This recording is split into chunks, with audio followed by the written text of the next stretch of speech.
Assalamualaikum warahmatullahi wabarakatuh.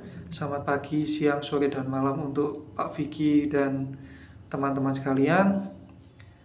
Kami di sini kelompok 1 akan menjelaskan tentang pelaporan dan analisis laporan keuangan dari mata kuliah Analisis Laporan Keuangan kelas L yang diampu oleh Pak Vicky Fendi sebagai dosen pengampunya.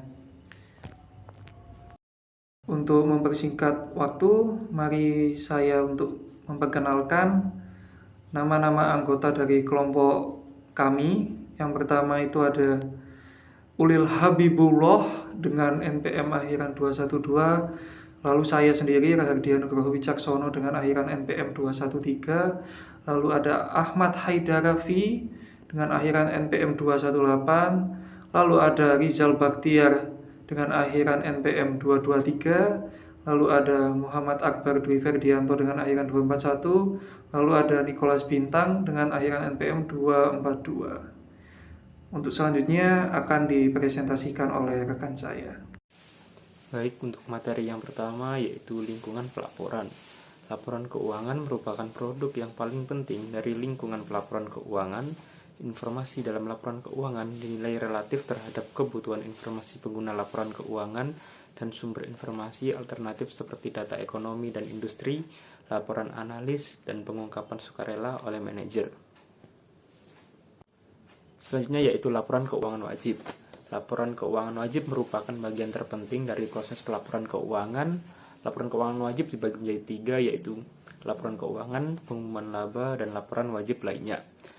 Yang pertama, laporan keuangan. Laporan ini sering digunakan untuk mempublikasikan produk, layanan, dan pencapaian perusahaan kepada pemegang saham dan pihak lain. Yang kedua, ada pengumuman laba. Pengumuman laba dibuat untuk trader di bursa efek melalui pita lebar dan sering dilaporkan di media keuangan. Pengumuman laba ini menyediakan informasi ringkasan penting mengenai posisi dan kinerja perusahaan, baik untuk periode triwulan maupun tahunan. Dan yang ketiga ada laporan wajib lainnya. Selain laporan keuangan, laporan wajib lain yang perusahaan harus laporkan kepada SEC adalah pernyataan proksi, formulir 8K, dan prospektus. Nah, pernyataan proksi itu harus dikirimkan bersamaan dengan pemanggilan rapat pemegang saham, sementara untuk formulir 8K harus diisi untuk melaporkan keadaan yang tidak biasa seperti pergantian auditor, dan prospektus yang mana harus menyertai permohonan penawaran ekuitas. Selanjutnya yaitu faktor-faktor yang memengaruhi laporan keuangan wajib.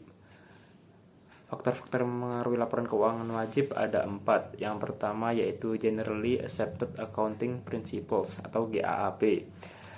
Nah, laporan keuangan disusun sesuai dengan GAAP yang merupakan aturan dan pedoman akuntansi keuangan. Aturan ini menentukan pengukuran dan pengakuan kebijakan seperti bagaimana aset diukur, kapan kewajiban timbul, kapan pendapatan dan keuntungan diakui, serta kapan beban dan kerugian terjadi. Mereka juga menentukan informasi apa yang harus diberikan dalam catatan. Yang kedua ada manajer. Pihak yang paling bertanggung jawab atas laporan keuangan yang wajar dan akurat. Manajer mempunyai kendali penuh atas integritas sistem akuntansi dan catatan keuangan yang membentuk laporan keuangan. Nah, faktor yang ketiga yaitu mekanisme pengawasan dan pelaksanaan. Mekanisme pengawasan dan pelaksanaan dapat memastikan keandalan dan integritas laporan keuangan. Ada beberapa mekanisme pengawasan dan pelaksanaan. Yang pertama adalah auditor. Audit eksternal merupakan mekanisme penting untuk membantu memastikan kualitas dan keandalan laporan keuangan. Auditor dapat memberikan opini audit berdasarkan hasil auditnya. Yang kedua yaitu corporate governance atau tata kelola perusahaan. Biasanya dewan direksi akan menunjuk komite audit yang diberikan kepercayaan dan kekuasaan yang luas yang berkaitan dengan berbagai aspek dari proses pelaporan keuangan, biasanya meliputi metode akuntansi, prosedur pengendalian internal, dan audit secara internal. Yang ketiga yaitu Securities and Exchange Commission atau SEC. SEC memainkan peran aktif dalam pelaksanaan pengawasan standar akuntansi. Tindakan penegakan aturan terhadap perusahaan dan manajernya berkisar dari penyajian kembali laporan keuangan hingga denda. Dan yang terakhir, ada proses pengadilan atau litigasi. Pengawasan yang penting terhadap manajer dan auditor adalah ancaman proses pengadilan. Selanjutnya yaitu laporan keuangan wajib. Laporan keuangan wajib merupakan bagian terpenting dari proses pelaporan keuangan. Laporan keuangan wajib dibagi menjadi 3, yaitu laporan keuangan, pengumuman laba, dan laporan wajib lainnya. Yang pertama, laporan keuangan.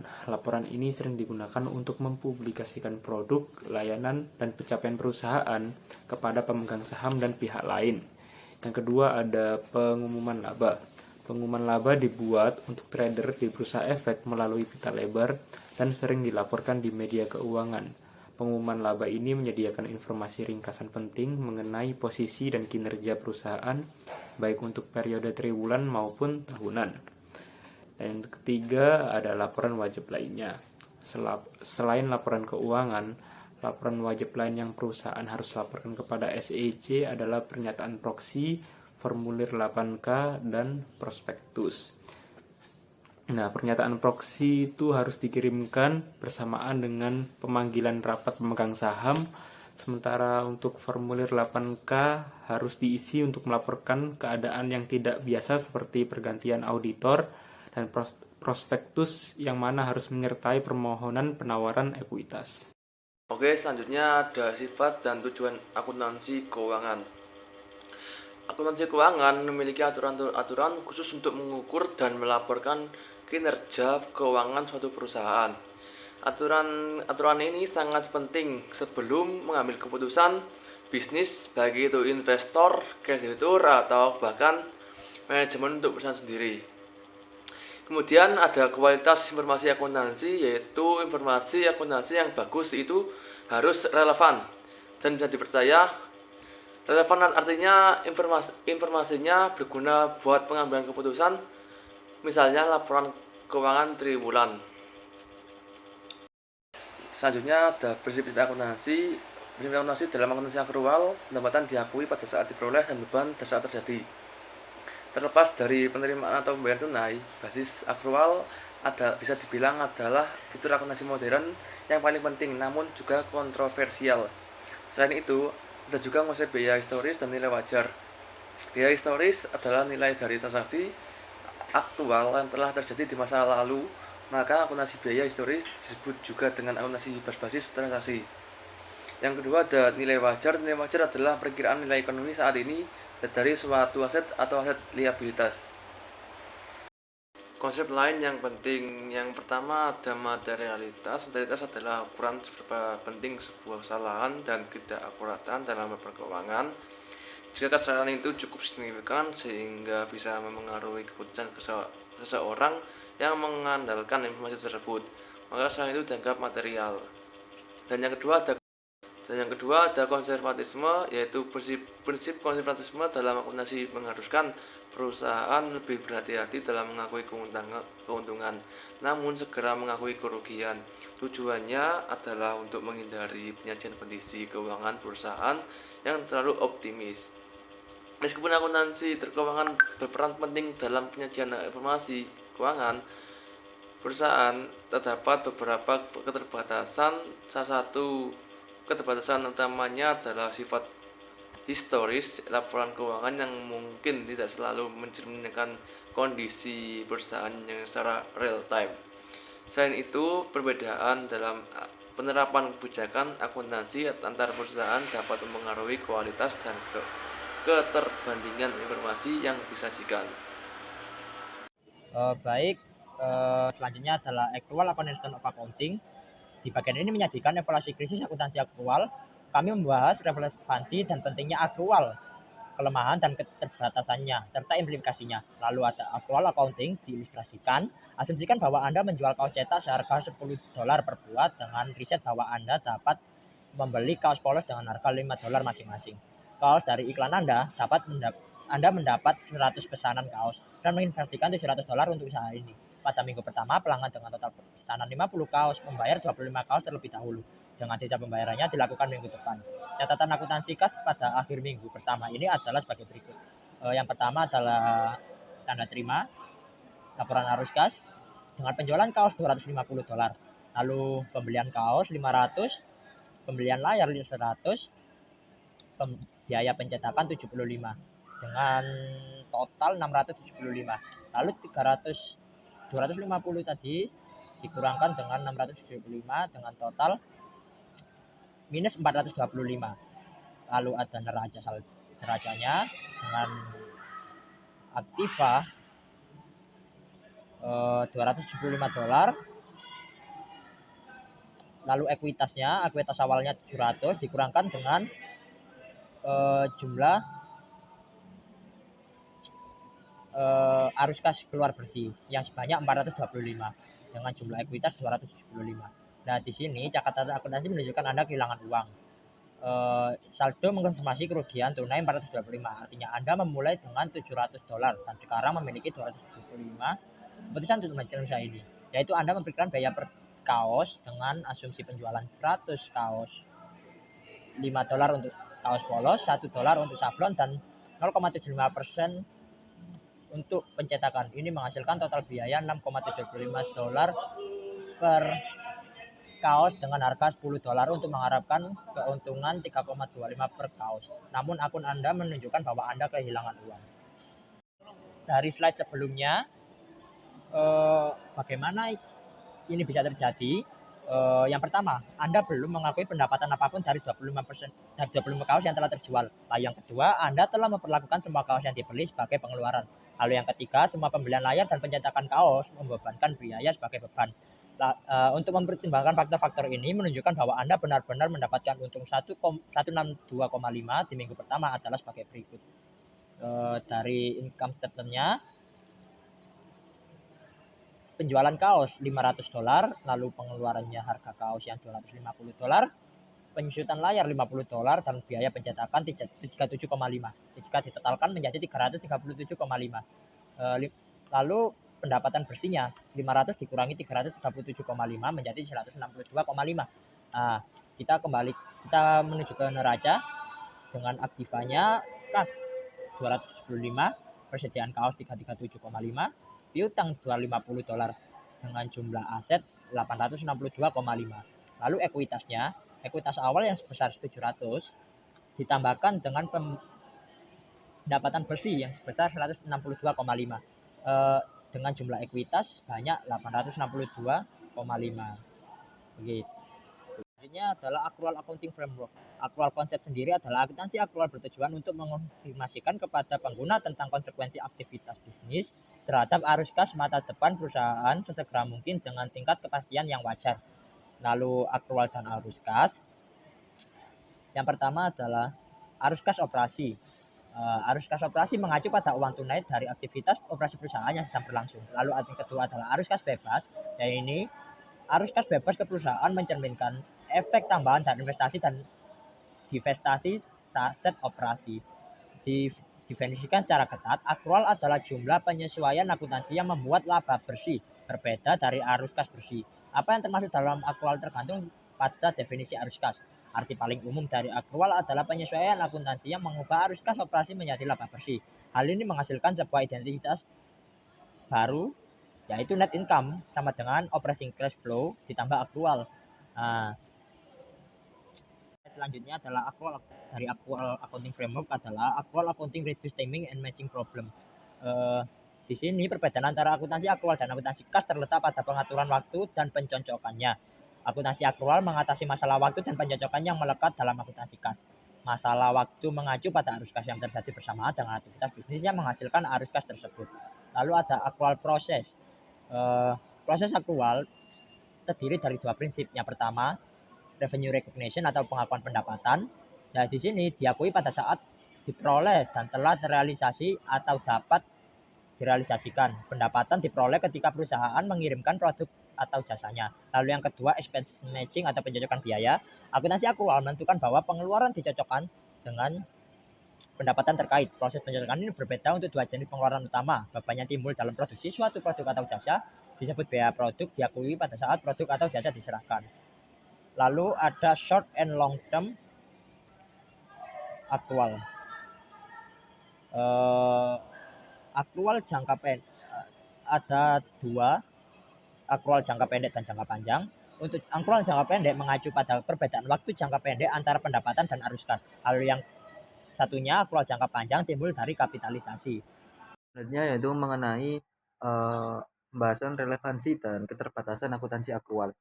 Nah, yang pertama yaitu mengenai relevansi akuntansi akrual itu sendiri, yakni relevansi konseptual akuntansi akrual yaitu memiliki keunggulan konseptual akrual dibandingkan arus kas. Muncul karena laporan laba rugi dan neraca berbasis akrual itu lebih relevan untuk mengukur kapasitas penghasil kas perusahaan saat ini dan masa depan.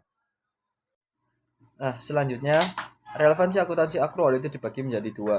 Yang pertama yaitu relevansi akrual jangka pendek.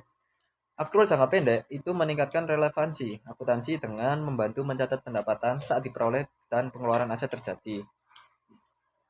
Akrual ini itu menghasilkan angka pendapatan yang lebih mencerminkan profitabilitas dan juga menyebabkan aset lancar dan kewajiban lancar yang memberikan informasi berguna tentang kondisi keuangan. Selanjutnya yaitu relevansi akrual jangka panjang. Arus kas bebas ke perusahaan itu dihitung dengan mengurangkan investasi pada aset operasi jangka panjang dari arus kas operasi.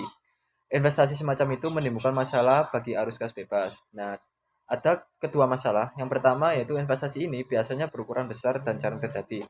Hal ini menyebabkan volatilitas arus kas bebas.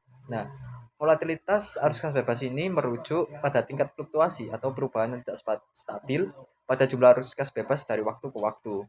Volatilitas sendiri itu masuknya besarnya jarak naik turunnya harga saham. Nah, biasanya hal ini itu dapat diidentifikasi seperti garis. Kalau misalnya dalam investasi atau trading itu bisa seperti umumnya itu candlestick.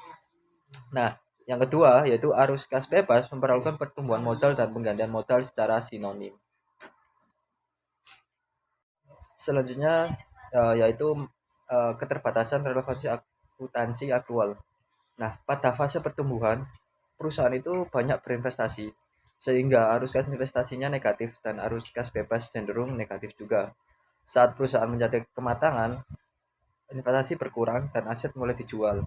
Maksud dari perusahaan mencapai kematangan ini yaitu pendapatan dari perusahaan itu cenderung stabil atau yang dimana perusahaan itu sudah menjadi perusahaan yang baik, kurang lebih begitu. Nah, dari perusahaan yang matang ini investasinya juga berkurang dan aset mulai dijual, menghasilkan arus kas investasi dan arus kas bebas menjadi positif. Hal ini bisa memberikan gambaran yang berbeda tentang prospek perusahaan. Nah, arus kas koperasi tetap terfokus pada aktivitas utama dan tidak dipengaruhi oleh investasi ini.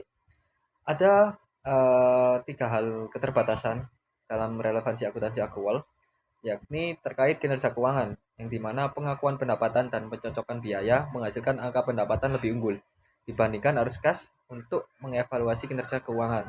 Yang kedua, kondisi keuangan. Akuntansi akrual itu menghasilkan neraca yang lebih akurat, mencerminkan tingkat sumber daya yang tersedia bagi perusahaan untuk menghasilkan arus kas pada masa depan nantinya. Yang ketiga yaitu memprediksi arus kas masa depan. Pendapatan akrual merupakan prediktor arus kas masa depan yang lebih baik dibandingkan arus kas saat ini. Setidaknya pada prediksi arus kas masa depan itu ada 2 alasan. Yang pertama yaitu melalui pengakuan pendapatan. Nah, hal ini itu mencerminkan konsekuensi arus kas pada masa depan nanti. Misal penjualan kredit. Penjualan kredit hari ini itu meramalkan penerimaan kas dari pelanggan di masa depan. Kemudian alasan kedua yaitu akuntansi akrual yaitu menyelaraskan arus kas dan arus kas keluar dengan lebih baik dari waktu ke waktu melalui proses pencocokan. Selanjutnya yaitu relevansi empiris akuntansi akrual. Nah, laporan keuangan yang disusun menggunakan metode akuntansi akrual seharusnya memberikan informasi yang relevan dan berguna bagi pemangku kepentingan dengan data-data yang empiris. Nah, data-data yang empiris dalam konteks relevansi empiris akuntansi akrual berarti bahwa data-data yang diterima atau informasi yang diterima itu melalui metode akuntansi akrual itu dapat diuji atau dibuktikan melalui studi empiris, misalnya dengan melihat bagaimana informasi tersebut mempengaruhi harga saham, keputusan kredit, atau keputusan investasi. Sehingga menunjukkan laporan keuangan akrual itu memberikan gambar yang lebih akurat dan memadai tentang kondisi keuangan di perusahaan. Keterbatasan pada relevansi empiris akuntansi akrual sendiri itu ada dua.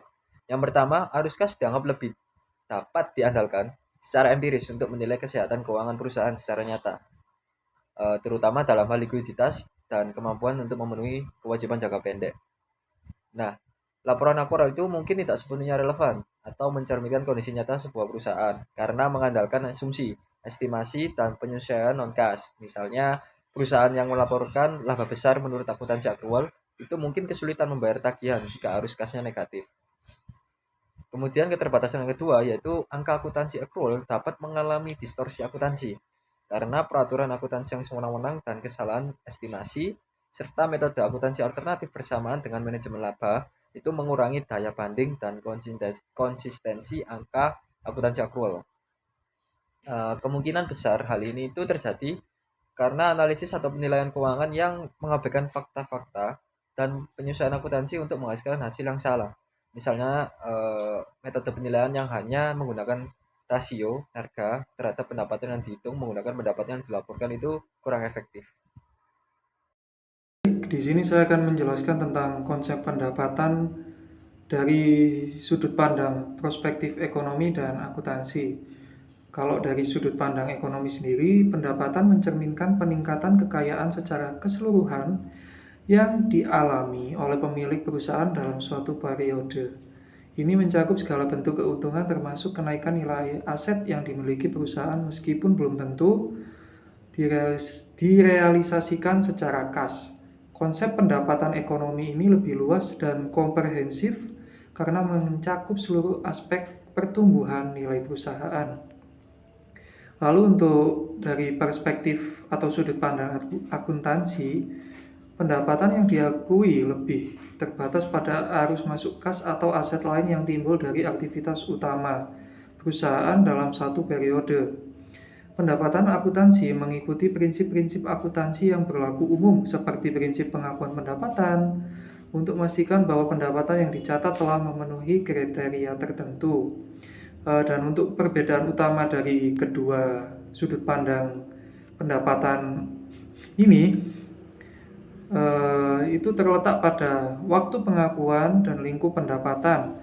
Pendapatan ekonomi diakui ketika nilai perusahaan meningkat terlepas dari apakah peningkatan tersebut telah terrealisasi secara kas. Sebaliknya, pendapatan akuntansi diakui pada saat memenuhi kriteria pengakuan yang telah ditetapkan, yang umumnya lebih konservatif. Di sini saya akan menjelaskan konsep ekonomi pendapatan. Di sini ada 3 jenis ya teman-teman, yaitu konsep ekonomi pendapatan ekonomi, lalu pendapatan permanen, dan terakhir pendapatan operasional. Untuk pendapatan ekonomi sendiri merupakan suatu konsep dibandingkan dengan pendapatan pendapatan aliran fokus aliran kas yang masuk dalam suatu periode. Pendapat ekonomi juga menghitung nilai perusahaan secara keseluruhan, berarti kenaikan nilai aset seperti properti, peralatan, atau investasi, meskipun belum menghasilkan uang tunai, tetapi bagian dari pendapatan ekonomi. Konsep ini memberikan gambaran yang lebih komprehensif tentang kesehatan finansial suatu perusahaan dalam jangka panjang, karena menghitungkan semua faktor yang mempengaruhi nilai perusahaan, termasuk potensi pertumbuhan di depan. Untuk pendapatan permanen, itu adalah tingkat pendapatan dapat dihasilkan oleh suatu bisnis dalam jangka panjang dengan asumsi kondisi yang normal. Konsep ini sangat penting dalam valuasi perusahaan karena mencerminkan kemampuan perusahaan untuk menghasilkan keuntungan secara berkelanjutan. Pendapatan permanen sering digunakan sebagai dasar untuk menghitung nilai intrinsik suatu saham. Semakin tinggi pendapatan permanen yang diharapkan, akan semakin tinggi pula nilai intrinsik suatu saham. Lanjut, untuk yang pendapatan operasional sendiri merupakan indikator utama kinerja operasional suatu perusahaan. Pendapatan ini berasal dari aktivitas inti perusahaan, yaitu penjualan perusahaan. Dengan kata lain, pendapatan operasional mencerminkan seberapa efektif perusahaan dalam menghasilkan pendapatan dari kegiatan utamanya.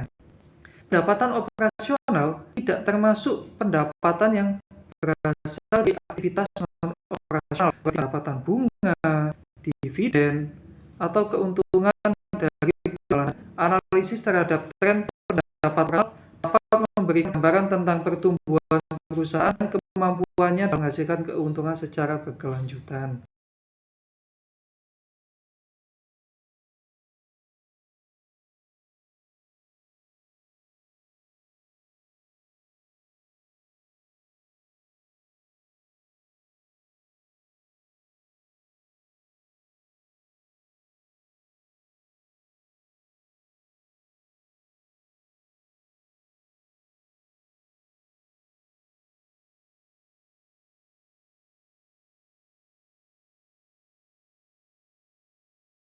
Selanjutnya yaitu mengenai konsep akuntansi pendapatan. Di sini ada 3 subbab yang menjelaskan mengenai apa itu akuntansi pendapatan sendiri. Dengan yang pertama yaitu pengakuan dan pencocokan pendapatan, lalu ada komponen permanen, sementara, dan nilai yang tidak relevan, lalu ada akuntansi versus pendapatan ekonomi.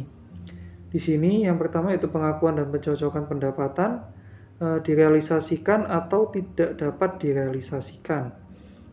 Agar pendapatan dapat diakui, perusahaan harus memiliki penerimaan uang tunai atau komitmen yang dapat diandalkan untuk mengirimkan uang tunai seperti piutang yang sah. Lalu diperoleh, perusahaan harus telah menyelesaikan seluruh kewajibannya kepada pembeli.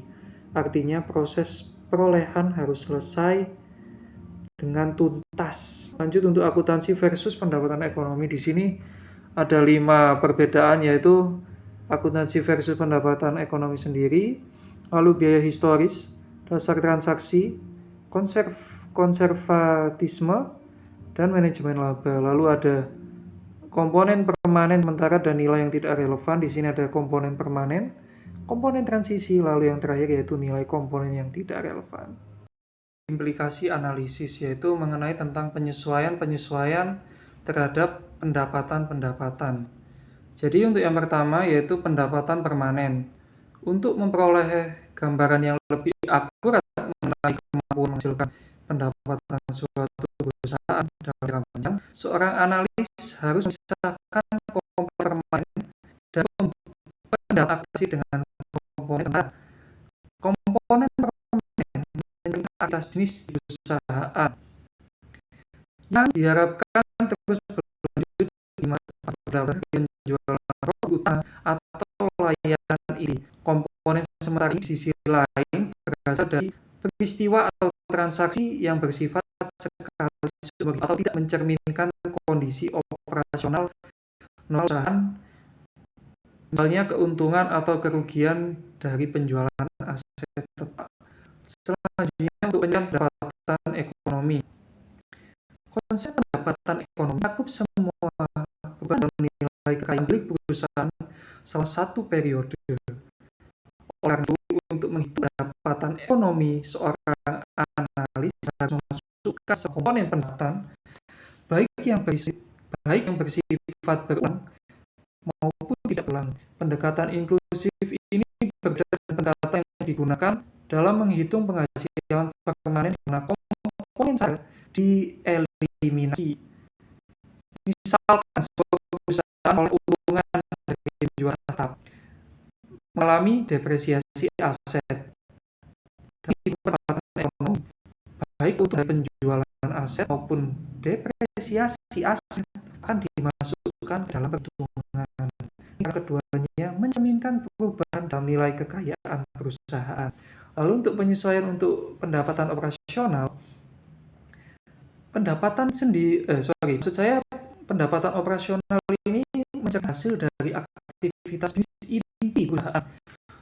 Untuk menghitung pendapatan operasional, analis umumnya mulai dengan pendapatan inti, yaitu pendapatan yang berasal dari penjualan produk atau jasa utama perusahaan. Komponen non-operasional seperti pendapatan bunga atau kerugian penjualan aset dan pendapatan luar biasa kemudian dikurangkan dari pendapatan inti. Tujuannya adalah adalah untuk mengisolasi kinerja operasional perusahaan dari pengaruh faktor-faktor eksternal. Dengan demikian, analisis dapat menilai efisiensi perusahaan dalam mengelola aktivitas bisnis intinya. Terima kasih.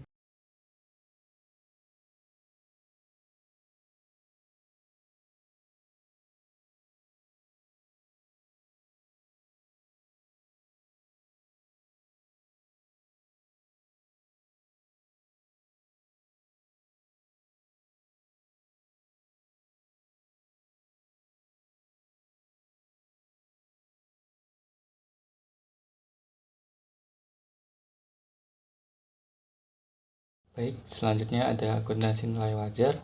Akuntansi nilai wajar sendiri ini mengacu pada praktik pengukuran kewajiban dan aset bisnis pada nilai pasar terkini. Dengan kata lain, nilai wajar di sini adalah jumlah aset yang dapat dijual atau kewajiban yang dapat diselesaikan yang wajar bagi pembeli maupun penjual. Lalu di sini kita menggunakan SFAS 157 atau Strategic Factors Analysis Summary. SFAS 157 ini memberikan pedoman dasar untuk mengadopsi model akuntansi nilai wajar. SFAS 157 ini mendefinisikan nilai wajar sebagai harga pertukaran, yaitu harga yang semestinya diterima dari penjualan aset atau dibayar untuk mentransfer kewajiban dalam transaksi tertib menjadi pelaku dasar pada tanggal pengukuran. Lalu selanjutnya ada SFAS 159. Di sini merekomendasikan penerapan sukarela untuk kelompok aset dan liabilitas yang luas. SFAS 159 ini juga memungkinkan perusahaan untuk memilih pada saat pengakuan awal untuk mengukur aset dan kewajiban keuangan tertentu pada nilai wajar. Baik, selanjutnya di sini ada membandingkan biaya historis dengan model nilai wajar. Biaya historis sendiri itu ialah nilai biaya yang dikeluarkan untuk memperoleh atau membuat aset yang terdiri dari imbalan yang dibayarkan untuk memperoleh atau membuat aset ditambah dengan biaya transaksi. Di sini terdapat 3 perbandingan. Yang pertama, transaksi versus penilaian saat ini. Dalam akuntansi biaya, historis, aset dan liabilitas sangat ditentukan oleh transaksi aktual suatu badan usaha di masa lalu. Penilaian tidak perlu mencerminkan keadaan ekonomi saat ini. Model nilai wajar,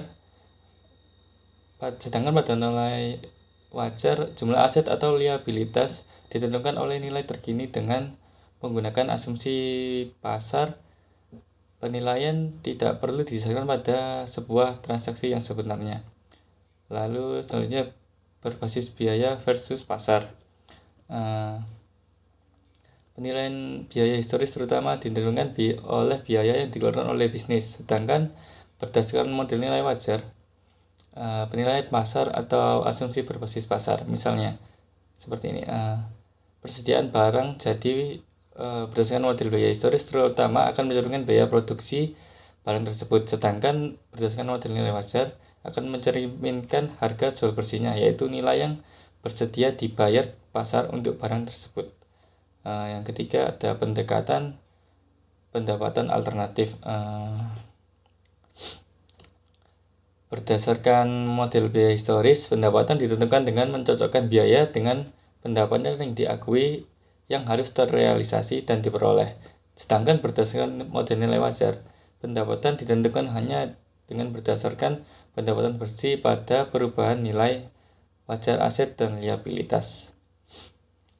Dalam biaya historis ini, saldo aset atau liabilitas seringkali ditentukan oleh bagaimana pendapatan diukur. Misalnya, pada contoh ini, nilai penyusutan kondominium di neraca ditentukan oleh biaya penyusutan yang dibebankan. Sebaliknya, berdasarkan pendapatan model nilai wajar, di sini tidak terpisah dari penilaian aset dan liabilitas bisnis ini hanya untuk mengukur perubahan bersih nilai aset dan kewajibannya. Baik, selanjutnya di sini ada pertimbangan dalam mengukur nilai wajar. Terdapat beberapa pertimbangan, yaitu yang pertama adalah pada tanggal pengukuran. Nilai wajar aset atau liabilitas ditentukan pada tanggal pengukuran, yaitu tanggal neraca dan bukan tanggalnya pada saat aset pertama kali dibeli atau liabilitas awalnya ditanggung. Dan selanjutnya transaksi hipotesis.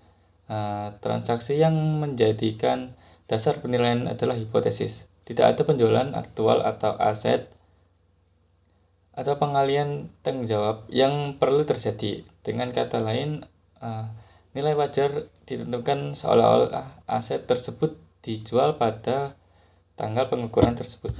Lalu selanjutnya ada transaksi teratur. Gagasan tentang transaksi yang tertib menghilangkan pertukaran terjadi dalam keadaan yang tidak biasa, seperti di bawah tekanan. Hal ini memastikan bahwa nilai wajar mencerminkan harga pertukaran dalam keadaan normal, seperti harga pasar yang aktif atau sering diperdagangkan. Lalu selanjutnya ada pengukuran berbasis pasar. Nilai wajar suatu aset harus mencerminkan harga yang akan dibayar oleh pelaku pasar untuk aset tersebut, bukan nilai yang dihasilkan melalui penggunaan aset dalam bisnis tertentu. Lalu yang selanjutnya ada harga keluar. Nilai wajar adalah harga yang dapat diterima oleh suatu bisnis mengalihkan tanggung jawab kepada pihak ketiga, bukan harga yang akan diterima untuk menanggung tanggung jawab tersebut. Lalu selanjutnya ada masukan tingkat 1. Input ini adalah harga yang dikutip di pasar aktif aset atau liabilitas yang sedang dinilai. Sebaiknya tersedia pada tanggal pengukuran. Ini adalah masukan yang paling andal dan harus digunakan dalam menentukan nilai wajar kapanpun mereka tersedia. Lalu yang selanjutnya ada masukan tingkat 2. Input ini berupa yang pertama adalah harga kuotasian dari pasar aktif aset atau liabilitas yang serupa, namun tidak identik. Atau yang kedua, harga kuotasi untuk aset identik atau kewajiban dari pasar yang tidak aktif atau yaitu yang tidak sering diperdagangkan. Karena itu, meskipun input tersebut merupakan harga pasar, harga tersebut mungkin untuk aset atau kewajiban yang tidak sama dengan yang dinilai atau kuotanya. Mungkin bukan untuk harga saat ini yang akan diperdagangkan karena jarang terjadi. Lalu yang ketiga dalam masukan tingkat 3, ini adalah input yang tidak dapat diobservasi dan digunakan ketika aset atau liabilitas tidak diperdagangkan atau ketika pengganti yang diperdagangkan tidak dapat diidentifikasi. Masukan tingkat 3 mencerminkan asumsi manajer mengenai penilaian, termasuk data internal dari dalam perusahaan. Lalu selanjutnya ada teknik penilaian. Di sini terdapat 3 teknik penilaian, yaitu yang pertama pendekatan pasar. Pendekatan ini digunakan secara langsung maupun tidak langsung harga dari transaksi pasar sebenarnya. Terkadang pasar mungkin perlu demikian ditransformasikan dengan cara tertentu dalam menentukan nilai wajar. Ini adalah pendekatan yang berlaku untuk sebagian besar input untuk tingkat pertama ataupun tingkat kedua. Lalu selanjutnya ada pendekatan pendapatan. Dalam pendekatan ini nilai wajar diukur dengan cara diskonto ekspektasi arus kas atau pendapatan masa depan terhadap periode saat ini. Pasar saat ini ekspektasinya perlu digunakan semaksimal mungkin dalam menentukan nilai-nilai yang didiskon ini. Contohnya, pendekatan tersebut mencangkup penilaian aset tidak berwujud berdasarkan perkiraan potensi arus kas masa depan atau menggunakan teknik penetapan harga opsi untuk menilai opsi saham karyawan. Selanjutnya ada pendekatan biaya. Pendekatan biaya ini digunakan untuk menentukan biaya penggantian suatu aset saat ini, yaitu menentukan biaya penggantian sisa aset. Dalam pendekatan ini nilai wajar ditentukan sebagai biaya kini kepada pelaku pasar, yaitu pembeli, untuk memperoleh atau membangun aset pengganti untuk menghasilkan utilitas yang sebanding setelah disesuaikan dengan kemajuan teknologi, kerusakan alam, ataupun keusangan ekonomi. Lalu selanjutnya ada keuntungan implikasi analisis. Terdapat beberapa keuntungan. Yang pertama itu adalah mencerminkan informasi terkini.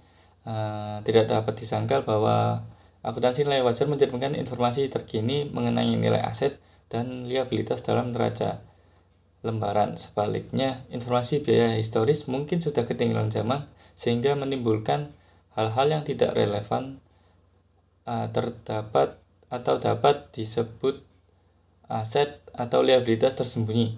Misalnya aset banyak perusahaan manufaktur sangat diremehkan karena nilai pasarnya saat ini kepemilikan real estate mereka tidak tercermin dalam neraca. Yang kedua ada kriteria pengukuran yang konsisten. Keuntungan lain yang dimiliki pembuat standar penekannya adalah bahwa akuntansi nilai wajar memberikan satu-satunya kriteria pengukuran aset dan liabilitas yang konsisten secara konseptual. Saat ini akuntansi keuangan mengikuti campuran pendekatan yang disebut dengan model atribut campuran. Lalu yang ketiga ada keterbandingan.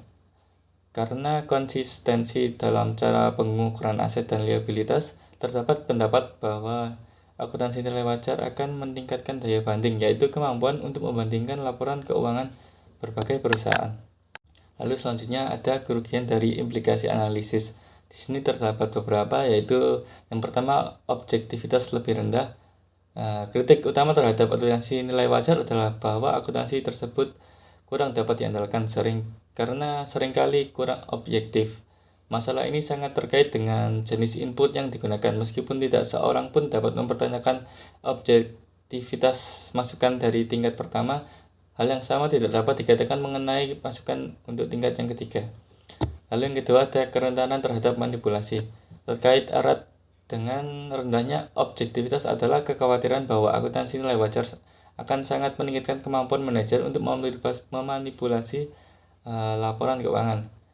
Sekali lagi, permasalahan ini terkait erat dengan penggunaan input tingkat yang ketiga. Lebih sulit untuk memanipulasi nilai wajar ketika input yang pertama ataupun input tingkat yang kedua digunakan. Lalu yang ketiga adalah kurangnya konservatisme. Ada banyak akademisi dan praktisi yang lebih memilih akuntansi konservatif. Dua keuntungan utama adalah yang pertama, konservatisme adalah secara alami mengimbangi bias optimis pihak manajemen dalam melaporkan pendapatan yang lebih tinggi atau aset bersih yang lebih tinggi. Dan yang kedua, penting untuk analisis kredit dan kontrak utang karena kreditor lebih memilih laporan keuangan yang menyoroti risiko penurunan. Para pendukung akuntansi konservatif ini khawatir jika penerapan model nilai wajar dianggap tidak memihak akan menyebabkan laporan keuangan disusun secara agresif sehingga mengurangi kegunaannya bagi kreditor yang merupakan salah satu pengguna informasi keuangan yang paling penting. Sekian dari kelompok kami, kurang lebihnya mohon maaf. Terima kasih telah menyimak penjelasan dari kelompok kami. Ya, sekian dari kelompok kami. Jika ada salah kata kami mohon maaf. Akhirul kalam, wassalamualaikum warahmatullahi wabarakatuh.